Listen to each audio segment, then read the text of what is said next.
ప్రేమించేదన్ అధికముగా ఆరాధింతున్ శక్తితో ప్రేమించేదన్ అధికముగా ఆరాధింతున్ శక్తితో పూర్ణ మనసుతో ఆరాధింతున్ పూర్ణ బలముతో ప్రేమించేదన్ పూర్ణ మనసుతో ఆరాధింతున్ పూర్ణ బలముతో ప్రేమించేదన్ ఆరాధన ఆరాధన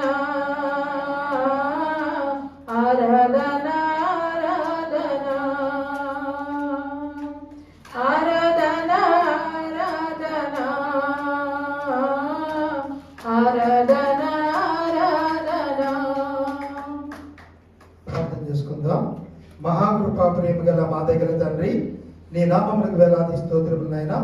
ఈ సమయంలో నీ బిడ్డలైన మేమందరము తండ్రి ఆత్మతోనూ సత్యముతోనూ పాటల ద్వారా ప్రార్థన ద్వారా ఆరాధించడానికి నువ్వు ఇచ్చిన కృపను బట్టి వందనాలు. అదేవిధంగా సండే స్కూల్ మినిస్ట్రీలో యూత్ మినిస్ట్రీలో నువ్వే తోడు నడిగొండి నీ భయంకరంగా జరిగించినందుకు వందనాలు. ఈ సమయంలో తండ్రి సేవకుని బరుగా వాడుకొని హెచ్చరిక వాక్యాన్ని కూడా మాకు అందించండి. నీవే మా మధ్యలో ఉండమని మా ప్రభు యేసుక్రీస్తు ద్వారా వినంతో వేడుకొనుచున్నాము తండ్రి, ఆమేన్. మరొకసారి తీయండి అక్కడ వాక్యం కీర్తనల గ్రంథం 92:12. కీర్తనల గ్రంథం 92:12. సామ్స్ 92:12 మరొకసారి చదువుదాం.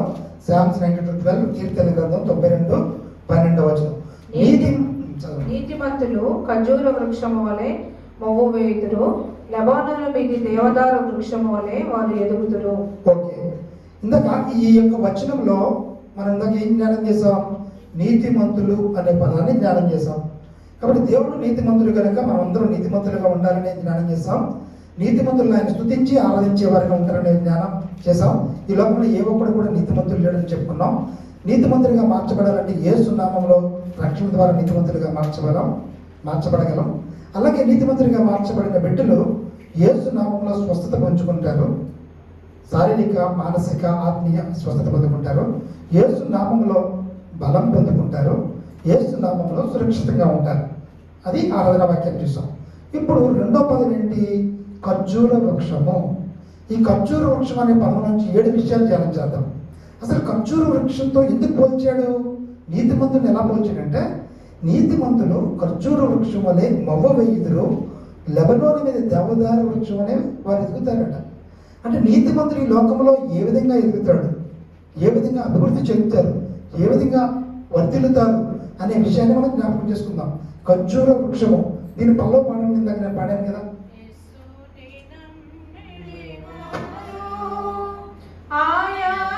ఉచిత కృపతో నీతిమంతులయ్యెదరు, యేసుని నమ్మిడి వారు ఖర్జూరపు చెట్టు వలె మొవ్వ వేయుచుండెదరు. ఖర్జూరపు చెట్టు వలె మొవ్వ వేయుచుండెదరు. ఖర్జూరపు మాటలతో రక్షణకై స్తుతించెదరు. ఖర్జూరపు మాటలతో రక్షణకై స్తుతించెదరు. కాబట్టి నీతిమంతుల్ని ఖర్జూర వృక్షం వల్లే దేవుడు పోల్చాడు. కాబట్టి ఖర్జూరపు వృక్షానికి ఉన్న 7 లక్షణాలు చూస్తూ ఈ లోకంలో నీతిమంతులుగా మార్చబడిన వారు కూడా ఆ 7 లక్షణాలలాగా మనం కూడా ఎదుగుతున్నాం అనేది మనం జ్ఞానం చేసుకుందాం. ఒక వాక్యం చూడండి. ఖర్జూర వృక్షానికి ఉన్న లక్షణం ఏంటంటే, మీకు తెలియదు కాబట్టి చెప్తున్నాను. అది చాలా నిటారుగా తిన్నగా ఎదుగుతుందండి. స్ట్రైట్గా, అంటే టేక్ చెట్టులాగా అనమాట. అంటే ఇలా పక్కకి కాకుండా నిటారుగా స్ట్రైట్గా తిన్నగా ఎదుగుదేది ఉంటుంది. కాబట్టి ఖర్జూరం చెట్టుకున్న మొదటి లక్షణం ఏంటంటే, నిటారుగా తిన్ననిగా ఎదిగేదిగా ఉంటుంది. వంకరగా కాకుండా తాడి చెట్లాగా. ఎగ్జాక్ట్లీ అండి. తాడి చెట్లు ఈ మధ్య కనబడక నాకు అది వీలోకి రాలేదు. తాడి చెట్లాగా నిటారుగా స్ట్రైట్గా తిన్ననిగా నిటారుగా ఎదిగేదిగా ఖర్జూరపు చెట్టు ఉంటుంది. ఇప్పుడు దానికి అది నిటారుగా తిన్నగా ఎదుగుతుంది. కాబట్టి నీతిమంతుడుగా ఏ విధంగా ఎదుగుతాడో చూద్దాం. చూడండి. అందుకనే పరమగీతములు 7:7 చదవండి. పరమగీతము 7:7లో పరమగీతము 7:7 చదవండి. పరమగీతం.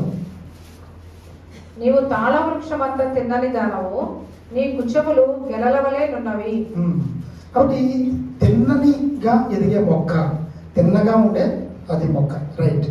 ఇప్పుడు నీతిమంతులు ఎలా ఉంటారు చూడండి. మత్తయి సువార్త 3:15 చూడండి. మత్తయి సువార్త 3:15. మత్తయి సువార్త 3:15 చూడండి.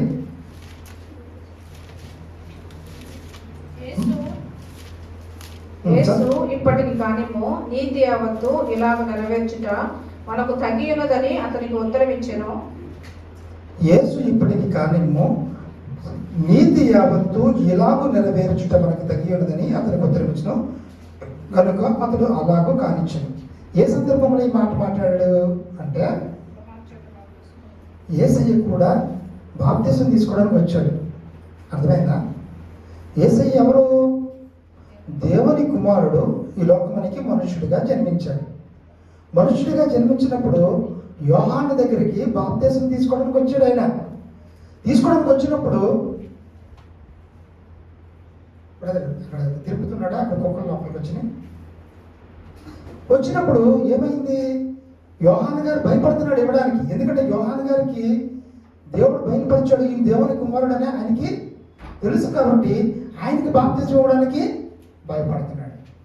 కానీ యేసయ్య ఏమంటున్నాడంటే ఆ సందర్భంలో, నీతి యావత్తు ఇలాగ జరగవలసి ఉన్నది కాబట్టి నువ్వు నాకు బాప్తిజం ఇవ్వు అని యేసయ్య యోహాను ద్వారా బాప్తిజం తీసుకున్నాడు.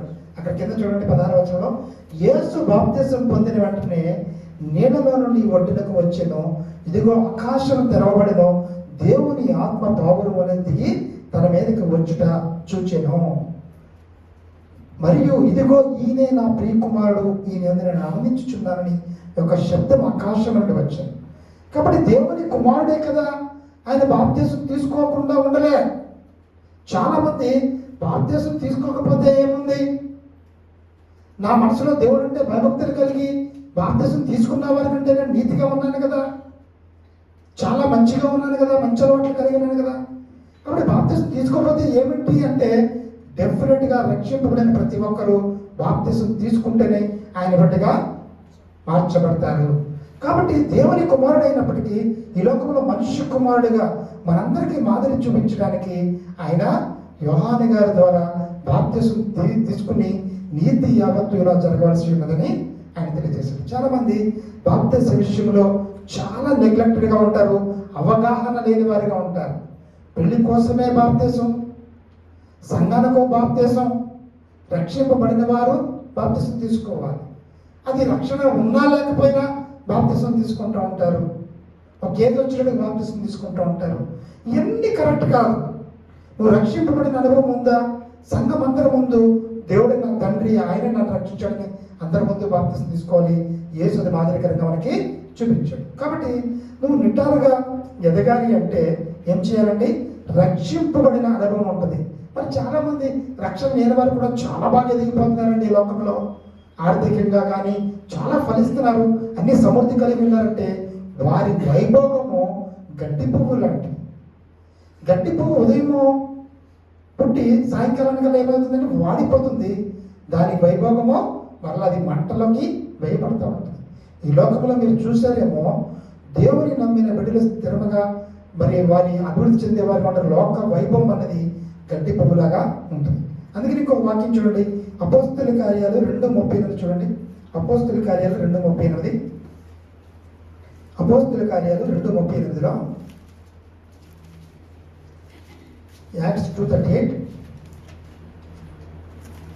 పేతురు, మీరు మారవలసి పొంది పాప క్షమాపణ నిమిత్తము ప్రతివాడు యేసుక్రీస్తు నామమున బాప్తిస్మం పొందుడి, అప్పుడు మీరు పరిశుద్ధాత్మ అనువరము పొందుదురు. పేతురు ఏమంటున్నాడంటే అందరితో, అక్కడ ఉన్న వారితో, మీరు మారు మనసు పొంది పాప క్షమాపణ నిమిత్తం ప్రతివాడు యేసుక్రీస్తు నామమున బాప్తిసం పొందుడి, అప్పుడు మీరు పరిశుద్ధాత్మ వరము పొందుతారు. కాబట్టి యవనస్తులేంటి, పెద్దలేంటి, చిన్నలేంటి ఏం చేయాలి, యేసుక్రీస్తు నామములో బాప్తిసం పొందాలి. యేసయ్య కూడా నీతి యావత్తు జరగడానికి ఆయన బాప్తిసం పొందాడు. కాబట్టి నువ్వు బాప్తిసం పొందితేనే పరిశుద్ధాత్మ వరం పొందుకుంటావు. అప్పుడు నువ్వు వంకర త్రోవల్లో నడవవు, నువ్వు వంకర త్రోవల్లో నడవవు. ఎందుకంటే ఎప్పుడైతే పరిశుద్ధాత్మ పొందుకుంటావో పరిశుద్ధాత్మ దేవుడు నీ గైడ్గా ఉండి నీ వంకర త్రోవల్లో వెళ్తున్నప్పుడు ఆయన ఏం చేస్తాడంటే కాషన్ ఇస్తూ ఉంటాడు. కాషన్ ఇస్తూ ఉంటాడు. మంచేదో చెడేదో, వంకర మార్గం ఏదో, తిన్న మార్గం ఏదో ఆయన్ని కాషన్ ఇచ్చి తెలియజేస్తూ ఉంటాడు. నువ్వు గ్రహించే మనసు నీకు ఇస్తాడు, దాన్ని అర్థం చేసుకునే మనసు నీకు ఇస్తాడు, దాంట్లో నడవడానికి నీకు శక్తిని ఇస్తాడు, స్థిరపరుస్తూ ఉంటాడు. కాబట్టి నువ్వు నీ జీవిత మార్గము తిన్నదిగా, ఖర్జూర వృక్షం ఏ విధంగా తిన్నగా ఉందో ఆ విధంగా తిన్నగా నిండాలుగా నీ జీవితం ఉండాలంటే నువ్వేం చేయాలంటే మారు మనసు రక్షణ అనుభవం కలిగి ఉండాలి. అది పొందకుండా నేను ఎంత నీతిగా ఉన్నానన్నా అది వంకర త్రోవల్లోకి వెళ్ళిపోయేదిగా ఉంటుంది. ఆ వంకర త్రోవలోకి వెళ్ళిపోయే విషయం కూడా నువ్వు గ్రహించేలోపు చాలా నష్టపోయేవాడుగా, నష్టం తెచ్చుకునేవాడిగా ఉంటావు. అది మొదటి విషయం. రెండవ విషయం ఏంటంటే చూడండి, ఖర్జూరం చెట్టు వేళ్ళు ఎలా ఉంటాయంటే చాలా లోతుగా వెళ్ళి చాలా స్ట్రాంగ్ బేస్ ఉంటుందంట. వాటికి చెట్టుకి తుఫాన్లు వస్తూ ఉంటాయి కదా, తర్వాత గాలులు వస్తూ ఉంటాయి. అప్పుడు పడకుండా ఉండాలంటే ఏమేమి ఉండాలి, ఆ వేర్లు పైన ఉంటే ఇలా అంటే పడిపోతూ ఉంటాయి. దాని వేర్లు చాలా లోతుకి వెళ్ళిపోతాయి. ఆ డిఫరెంట్ వైపు ఒకే వైపు వెళ్ళకుండా అన్ని వైపు వెళ్ళి చాలా పునాది స్ట్రాంగ్గా వేసుకుంటూ ఉంటాయి. కాబట్టి అట్లా రెండో లక్షణం ఏంటంటే ఖర్జూర వృక్షానికి లోతుగా స్ట్రాంగ్గా దాని వేళ్ళు ఉంటాయి. కాబట్టి మనం ఏం చేయాలి? కొలస్సీ 2:6-7 చూడండి. కొలస్సీలకు రాసిన పత్రిక 2:6-7 కొలస్సీ 2:6-7 చదవండి. 183వ పేజ్. కావున మీరు ప్రభువైన క్రీస్తు యేసును అంగీకరించిన విధముగా ఆయన యందు వేరు పారిన వారై ఇంటి వలె కట్టబడుచు, మీరు నేర్చుకున్న ప్రకారముగా విశ్వాసమందు స్థిరపరచబడుచు, కృతజ్ఞతాస్తుతులు చెల్లించుట యందు విస్తరించుచు ఆయన యందుండి నడుచుకొనుడి. చూసారండి ఎంత చక్కగా రాశాడో. కావున మీరు ప్రభువైన ఈ క్రీస్తు యేసును అంగీకరించిన విధముగా ఆయన యందు వేరు పారిన వారై. మీ వేరు ఎక్కడ ఉండాలి? మీ వేరు ఖర్జూరపు చెట్టు వేరు లోతుగా చాలా స్ట్రాంగ్గా ఉంది కాబట్టి అది ఖర్జూరపు చెట్టు అటు ఇటు పోకుండా పడకుండా ఉంది. కాబట్టి నీ వేరు ఎక్కడ ఉండాలట? చూడండి, క్రీస్తు యేసునందు నువ్వు వేరు పారిన వారై ఇంటి వలె కట్టబడుచు, మీరు నేర్చుకున్న ప్రకారంగా విశ్వాసమందు స్థిరపరచబడాలి. కానీ విశ్వాసంలో నువ్వు స్థిరపరచబడితే నువ్వు చాలా స్ట్రాంగ్ బేస్గా వేసుకుని ఉంటావు. విశ్వాసంలో స్థిరపరచబడాలంటే ఏం చేయాలి? నీ వేరు యేసుక్రీస్తునందు బాగా లోతుగా నాటబడినదై ఉండాలి. యేసుక్రీస్తునందు నాటబడడం అంటే ఎలా నాటబడుతుంది? యోహాను సువార్త 1:1 ఏమనుంది? ఆదియందు వాక్యం ఉండెను, వాక్యమే దేవుని యొద్ద ఉండెను, వాక్యము శరీరధారి అయి మన మధ్య నివసించాను. మన మధ్య నివసించింది ఎవరు? యేసయ్య. కాబట్టి వాక్యమే దేవుడు, వాక్యమే యేసయ్య. కాబట్టి నువ్వు వాక్యంలో స్థిరపరచబడితే నువ్వు చాలా స్ట్రాంగ్గా ఉంటావు. అప్పుడు విశ్వాసంలో కదలని వాడిగా ఉంటావు. అప్పుడు విశ్వాసంలో స్థిరపరచబడిన అనుభవము నువ్వు ఉండాలని దేవుని వాక్యం సెలవిస్తుంది. ఒకవేళ అలా ఉండకపోతే ఏమవుతుంది? వేరు బలంగా లేని చెట్లు, అరటి చెట్లు ఈజీగా పడిపోతూ ఉంటాయి. అలా పడిపోయే వాడుగా నువ్వు ఉంటావు. గాలి ఎటిపిస్తే అది ఎవరైతే చెప్తే అది. నీ విశ్వాసం అనేది నీ వాక్యంలో స్థిరపరచబడలేదు. దేని మీద స్థిరపరచబడ్డది నీ విశ్వాసం? అద్భుతాల మీద, ఆశ్చర్యకార్యాల మీద, స్వస్థతల మీద స్థిరపరచబడ్డది. అది జరగనప్పుడు, అది ఆలస్యమైనప్పుడు, లేదా అది కొంత జరిగిన తర్వాత కొంతకాలమే కదా దాని క్వాలిటీ, క్వాంటిటీ, ఇంటెన్సిటీ ఉంటుంది. రిజల్ట్ వచ్చిందండి, 10th క్లాస్ రిజల్ట్ టాప్ వచ్చాడండి, పొంగిపోతూ ఉంటాం. 1 గంట అవుతుంది, 1 రోజు అవుతుంది, అదే పొంగిపోతూ ఉంటాడా? 10 రోజులు అవుతుంది, అదే పొంగిపోతూ ఉంటాడా? ఎన్నిసార్లు అడుగుతారు ప్రజలందరూ? అంత వచ్చింది రా అంటున్నా. అయిపోయి నీ గురించి ప్రపంచం అంతా పట్టించుకోవడానికి ప్రపంచానికి ఏం పని లేదా? ఇంటెన్సిటీ అనేది తగ్గిపోతూ ఉంటుంది. కాబట్టి నువ్వు వాక్యంలో స్థిరపరచబడితే ఎటువంటి శోధనలు వచ్చినా సరే నిన్ను కలల్చలేవు, పడగొట్టలేవు. కాబట్టి విశ్వాసంలో స్థిరపరచబడాలంటే వాక్యాన్ని అనుదినము నువ్వు ధ్యానించాలి. వాక్యాన్ని నువ్వు మెడిటేట్ చేస్తున్నావా? ఎవ్రీడే నువ్వు బైబిల్ చదువుతున్నావా? లేదా ఒక వాక్యం చదువుతున్నావా? వాక్యాన్ని చదివి ప్రార్థన చేసుకున్న వాక్యం నా హృదయంలో అర్థం కావాలి, స్థిరపరచబడాలి. లోతుగా వేరు పారైనట్టుగా వాక్యం లోతుల్లో నా హృదయం లోతుల్లోకి స్థిరపరచబడాలి అనే విషయాన్ని ప్రార్థన చేసుకుంటూ వాక్యాన్ని మెడిటేట్ చేస్తూ ఉండాలి. అలా చేస్తూ ఉంటే నీకు శోధన వచ్చినప్పుడు వాక్యం అనే ఖడ్గంతో ఎదిరించగలవు. విశ్వాసంలో స్థిరపరచబడిన అనుభవం కలిగి ఉంటావు. ఎటువంటి గాలి వచ్చినా సరే ఆ యొక్క వేరు స్ట్రాంగ్ ఉన్న ఖర్జూరం చెట్టు ఏ విధంగా పడకుండా ఉంటుందో నువ్వు కూడా అలా పడకుండా ఉంటావు. 3వ విషయం చూడండి, సామెతలు 28:1. ఖర్జూరం చెట్టుకి ఉన్న ఇంకొక లక్షణం ఏంటంటే అది స్ట్రాంగ్ బేస్ వేసుకుంటుంది. అందుకని వేరే సిద్ధాంతాలు వచ్చినా ఎక్కడ ఇది అవ్వదు. ఇంకోటి ఏంటంటే ఖర్జూరం చెట్టు ఎంత తుఫాన్లు వచ్చినా అంత ఈజీగా పడదండి. తుఫాన్లు వచ్చినా, పెద్ద గాలి వచ్చినా అంత వణికిపోదు అనమాట. ఇలా ఊగిపోతూ ఉంటాయి చెట్లు. తుఫాన్ వచ్చినప్పుడు ఎన్ని చెట్లు పడిపోయి మేము ఎక్కడే ఉన్నాం. క్యాంపస్ మొత్తం పడిపోయినాయి చెట్లు. ఏ చెట్టు ఏంటి మీద పడిపోద్దో తెలియని పరిస్థితుల్లో ఉన్నాం. 3 రోజులు కరెంట్ లేదు, వాటర్ లేదు. నిజంగా వైజాగ్ అంతా అల్లకొల్లం అయిపోయింది. అలాంటి తుఫాన్లు వచ్చిన చెట్టు కొన్ని చెట్లు అయితే ఇలా ఊగుతూనే ఉన్నాయి కానీ పడిపోకుండా మళ్ళీ స్ట్రైట్గా అయిపోయినాయండి. ఆల్మోస్ట్ నేల దాకా ఉండిపోతూ ఉండే, పడిపోయింది అనుకునేవాళ్ళం. మరలా ఇటు ఎన్నిసార్లు వంగినా సరే మరలా అది పడిపోకుండా ఇటు ఈ లోకంలో సమస్యలు, ఇబ్బందులు, శోధనలు, అనారోగ్యాలు, ఆర్థిక ఇబ్బందులు అన్నీ కూడా మనల్ని ఊపేస్తూ ఉంటాయి. అటు ఇటు ఊపేస్తూ ఉంటాయి. కానీ అంత ఊగినా సరే నువ్వు పడిపోకుండా స్థిరముగా ఉండాలి. అందుకనే వాక్యం ఏం చెప్తుందంటే సామెతలు 28:1 చూడండి. సామెతలు 28:1 చూడండి. ఎవడును తరమకుండానే దుష్టుడు పారిపోవును, నీతిమంతులు సింహము వలె ధైర్యముగా నుందురు. చూసారండి ఎంత చక్కని వాక్యం అంటే. ఈ వాక్యాలు సామెతలు కీర్తనలు చదువుతుంటే నాకు ఏమర్థమైందంటే దేవుడు ఎంత ఆశ్చర్యపడు. మరొకసారి అర్థం ఎప్పుడు అర్థమవుతాడు పాస్టర్ గారు అంటే, ఒక పిహెచ్డి చేయడానికి 17 సంవత్సరాలు పోరాడి ఒక 2 లైన్ల సెంటెన్స్ అండి. టైటిల్ ఏంటండి? 2 లైన్స్ సెంటెన్స్. దానికోసం ఎంత ప్రయాసపడి ప్రైమరీ డేటా, సెకండరీ డేటా 3-4 ఏళ్ళు 24 గంటలు దాని మీద కూర్చుంటే పని అవుతుంది. బైబిల్లో ఉన్న ప్రతి సెంటెన్స్ కూడా ఎంత రీసెర్చ్ టైటిల్స్ ఉన్నాయి. ఇంకా మనం థీసిస్ చేసినప్పుడు ఒక ప్రాంతానికి కొన్నాళ్ళకి అది పరిమితం అవుతాయి, లిమిటేషన్స్ ఉంటాయి. ఇది అన్ని తరాల వారికి, అన్ని ప్రాంతాల వారికి, అన్ని రకాల మనుషులకి ఇది అప్లికబుల్ అవుతుంది. చూసారా ఎంత ఆశ్చర్యకరమో. మనుషుడు ఎవడన్నా అలాంటి థీసిస్ చేయగలడా? ఇప్పుడు ఎన్ని శాంపిల్స్ తీసుకుంటారు? ప్రపంచంలో ఉన్న మొత్తం 800 కోట్ల మందిని తీసుకోగలడా శాంపిల్గా? తీసుకున్న నెక్స్ట్ జనరేషన్ వర్కౌట్ అవుతుందా? జనరేషన్కి మన మనస్తత్వాలు అర్థం కావట్లేదు కదా. ఇన్ని జనరేషన్స్కి ఈ టైటిల్ ఫిట్ అవుతుందంటే ఎంత రీసెర్చ్ అంటే ఆయన సర్వజ్ఞానం అనడానికి ఇది చాలా దొరికింది. ఆయన సర్వజ్ఞాని కాబట్టి పరిశుద్ధాత్మ దేవుడు ఒక్కొక్క పదము, ఒక్కొక్క సెంటెన్స్ రాశాడు.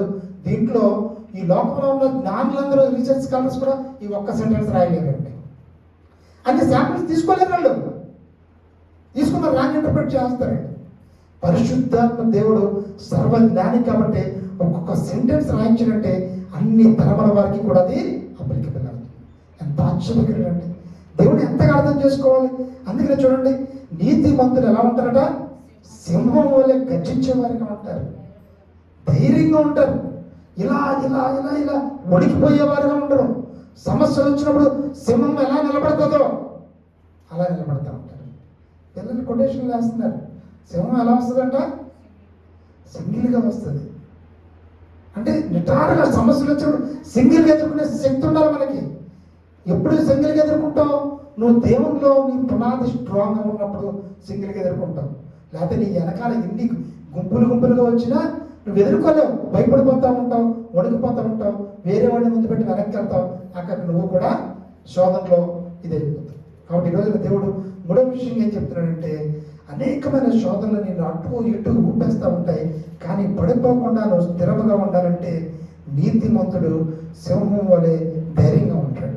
కాబట్టి నువ్వు అలా ధైర్యంగా ఉంటే, నువ్వు నీతిమంతుడిగా ఉంటే నువ్వు ఎటువంటి శోధనలకి వణికిపోయేవాడిగా ఉండవు, అలా స్థిరంగానే ఉండేవాడిగా ఉంటావు. 4వ విషయం ఏంటంటే, ఖర్జూరపు చెట్టు ఏం చేస్తుందంటే అన్ని కాలాల్లో కూడా పచ్చగా ఉండదట. అన్ని సీజన్స్లో కూడా చాలా గ్రీనరీగా పచ్చగా ఉండే చెట్టు ఖర్జూరపు చెట్టు అట. కాబట్టి నీతిమంతుడు ఎలా ఉండాలి చూడండి. సామెతలు 11:28 చూడండి. సామెతలు 11:28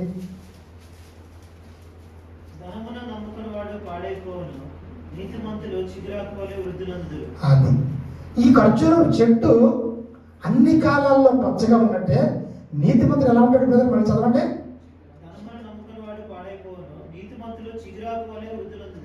నీతిమంతుడు చిగురాకు వలె వృద్ధులంతాడు. కాబట్టి నువ్వు నీతిమంతుడిగా ఉంటే చిగురాకు ఎంత పచ్చగా ఉంటుందో ఆ విధంగా చిగురాకు వలె నువ్వు పచ్చగా ఎప్పుడు కూడా అభివృద్ధి చెందేవాడుగా ఉంటావు. అది 4వ విషయం. 5వ విషయం ఏంటంటే, ఖర్జూరం చెట్టు అన్ని కాలాల్లోనూ ఫలించే అనుభవం ఉంటుందట. ఖర్జూరం ఎక్కువ జాతరలు తిరుగుతున్నాడు అమ్ముతూ ఉంటారు. ఖర్జూరం రాజస్థాన్ ఖర్జూరం వేరు, గల్ఫ్ కంట్రీస్లో ఉన్న ఖర్జూరం వేరండి. మనం కొంటాం కదా కిమియా, నోట్లు వేసుకుంటే కరిగిపోయే ఖర్జూరం, క్వాలిటీ డిఫరెన్స్ ఉంటుంది. అంటే ఖర్జూరము అన్ని కాలాల్లో ఫలిస్తూ చాలా టేస్టీగా ఉంటుంది కదా, అన్ని కాలంలో ఫలిస్తూ ఉంటుంది అంటే ఖర్జూరం చెట్టు. అందుకని దాని వాక్యం చూడండి. కీర్తన గ్రంథం 1:3. కీర్తన గ్రంథం 1:3.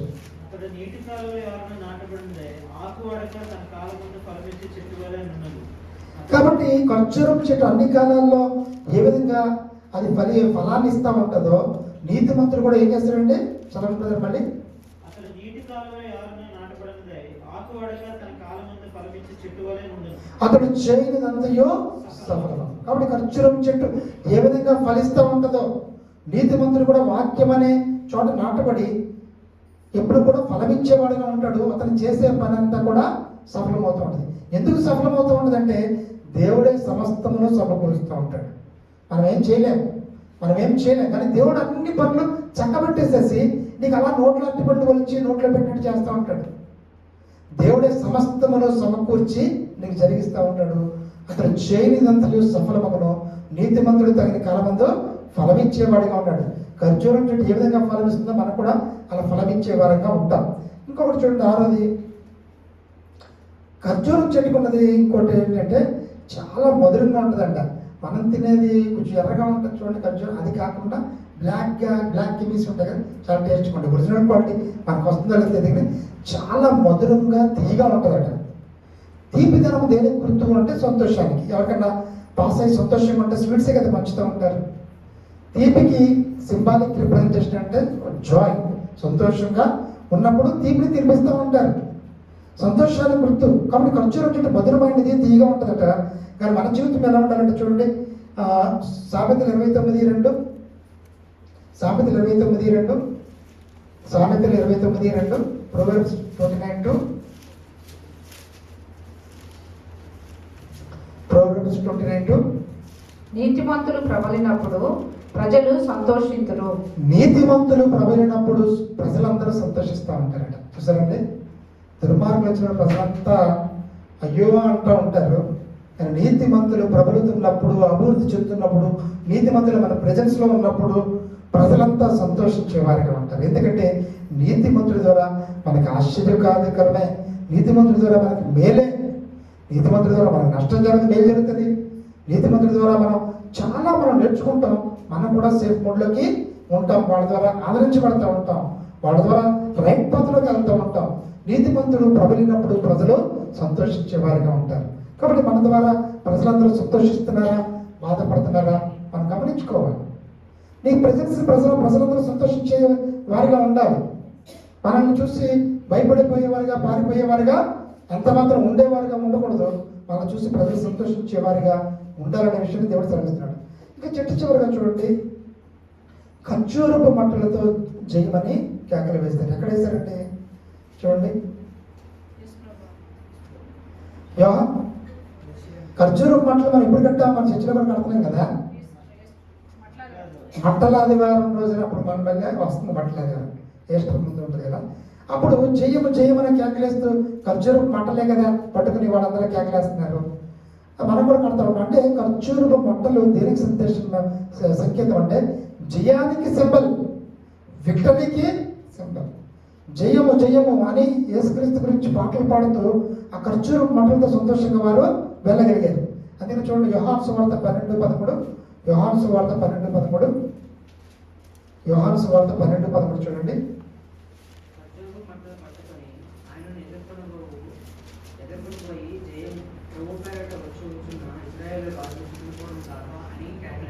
చూసారండి, ఖర్జూరపు మంటల పట్టుకొని ఆయన ఎదుర్కొని పోయి జయము ప్రభు పేరిట వచ్చుచున్న ఇశ్రాయేలు రాజు స్తుతింపబడును గాక అని కేకలు వేసిరి. కాబట్టి ఖర్జూరపు మంటలు పట్టుకోవడం అనేది జయానికి సంకేతం. వారు ఖర్జూరపు మంటలు పట్టుకుని యేసయ్యని ఎదుర్కొని జయమని కేకలు వేసిన సందర్భాన్ని మనం చూస్తున్నాం. చూడండి, 1 యోహాను 5:4 చూడండి. 1 John 5:4, 1 John 5:4, 1 యోహాను 5:4 చూడండి. దేవుని మూలముగా పుట్టిన వారందరూ లోకమును జయించుదురు, లోకమును జయించిన విజయము మన విశ్వాసమే. చూసారండి, దేవుని మూలంగా ఎవరు పుట్టారో వారు ఈ లోకాన్ని జయిస్తారండి. ఈ లోకాన్ని జయించగా అనేక మంది సూసైడ్ చేసుకున్నారంటే అర్థం ఏంటి? దేవుని మూలంగా పుట్టలేదు వాళ్ళు. దేవుని ఇంకా మూలంగా పుట్టిన వాళ్ళు లోకంలో ఉన్న అన్ని పరిస్థితుల మీద జయాన్ని సాధించుకోగలుగుతారు. వారు అన్ని విషయాన్ని జయించగలుగుతారు. కారణం ఏంటంటే వారు దేవుని మూలంగా రక్షింపబడిన అనుభవం, తిరిగి జన్మించిన అనుభవం, ఆయనకు పుట్టిన అనుభవం కలిగి ఉన్నారు. కాబట్టి ప్రతి విషయం మీద జయాన్ని పొందేవారుగా ఉన్నారు. కాబట్టి మనం అన్ని విషయాల మీద జయం పొందాలంటే ఏం చేయాలండి? దేవుని మూలంగా పుట్టిన అనుభవాన్ని కలిగి ఉండాలి. ఈ సమయంలో కొంచెం చెప్పుకున్న 7 లక్షణాలు చెప్పి అవి మనకు కూడా కంపేర్ చేస్తే చెప్పాను. మొదటిది ఏంటి? ఖర్జూరపు చెట్టు తిన్నగా నిటారుగా ఎదుగుతుంది. కాబట్టి మనం ఏం చేయాలి? దానికి ఏం చెప్పాను? అపోస్తలుల కార్యాలు 2:38లో రక్షించిన అనుభవం కలిగిన వారు వంకర త్రోవల్లో వెళ్ళరు, నిటారుగా వెళ్తూ ఉంటారు. రెండోది ఏంటి? ఖర్జూరపు చెట్టుకి ఏముంటుంది? వేరు లోతుగా ఉంటుంది. కాబట్టి మనం యేసుక్రీస్తు వాక్యంలో వేరు ఎక్కువగా ఉంటే విశ్వాసంలో స్థిరపరచబడుతూ ఉంటాం. బైబిలే చదవకపోతే ఇంక వేరు ఎక్కడికి వెళ్తుంది? నువ్వు బైబిల్ చదువుతున్నావా? వాక్యం వింటున్నావా? టీవీలో కూడా ఎన్ని రకాలుగా వాక్యాలు వచ్చేస్తున్నాయి, యూట్యూబ్లో వచ్చేస్తున్నాయి. వాక్యం వినాలి, వాక్యంలో చదవాలి, వాక్యంలో స్థిరపరచబడితే నీ వేరు గట్టిగా ఉంటుంది. రెండోది. మూడోది, ఖర్జూరం చెట్టు గాలికి వణకకుండా వణికిపోదు, భయపడదు. అలా ఇలా వణికిపోదు.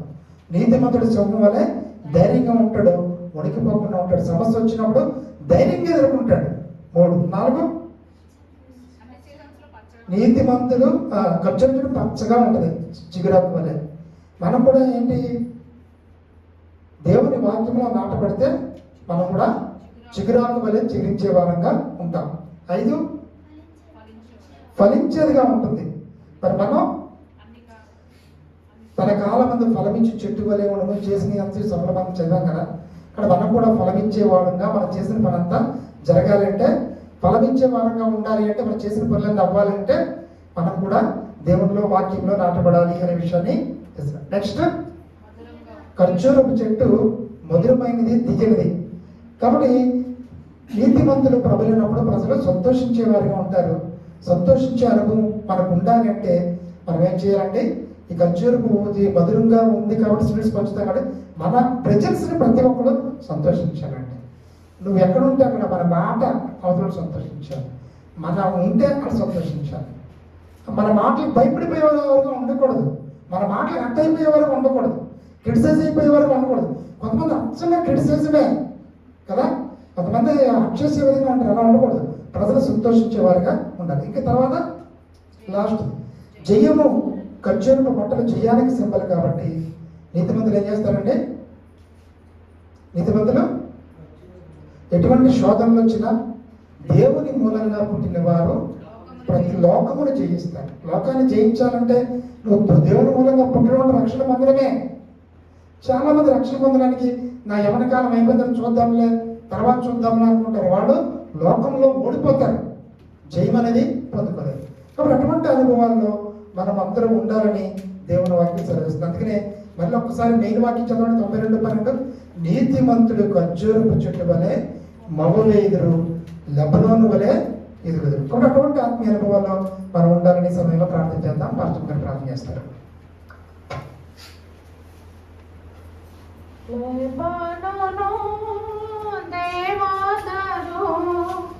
చెట్టు వలె ఎదుగుదురు, లెబానోను దేవదారు, చెట్టు వలె ఎదుగుదురు. ప్రభు కృపా జ్ఞానముతో ఎదుగుచునుందురు వారు. ప్రభు కృపా జ్ఞానముతో ఎదుగుచునుందురు వారు. యేసుని నమ్మిడి వారు ఆయన ఉచిత కృపతో నీతిమంతులయ్యెదరు. యేసుని నమ్మిడి వారు.